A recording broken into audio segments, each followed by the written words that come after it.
The third step is strength and stability. And really I should probably flip those: stability first, strength second.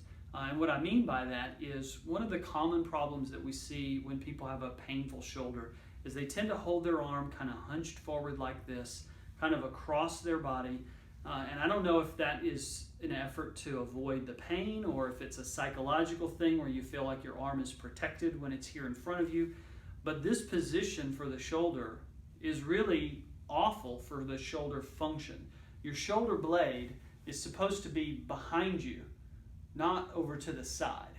And when it's around to the side, it affects how everything else in the shoulder works. So when you go to raise your arm, if it's rolled forward, everything out here is harder to do. When your shoulder blade is back, you're using the shoulder the way it was designed to work. And so everything is just much more effective.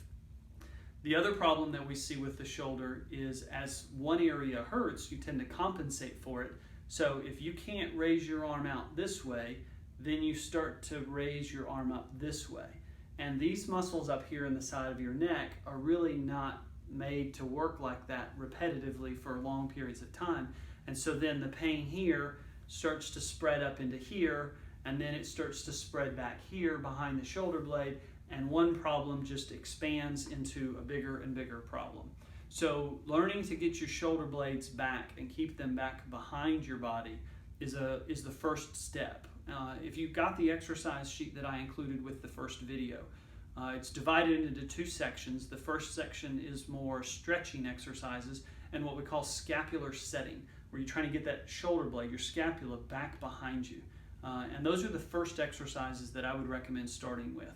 Make sure you've got good posture, get that shoulder blade back.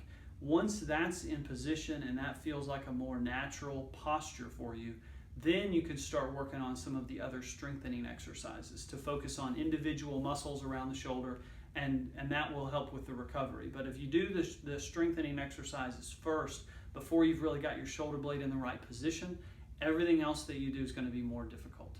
So stability, getting that shoulder blade back, is phase one of the strengthening phase, and then the individual components of the strengthening exercises. And again, those exercises are things that you can do at home without any really complicated or fancy equipment. Some light hand weights and some resistance bands should be more than enough for you to get started on these things. I hope that was helpful. In my next video, I'm going to give you a few more strategies that you can implement on a day-to-day basis, things that you can do to further avoid aggravating the shoulder, and hopefully that will continue you on this road to recovery. Thanks for joining me.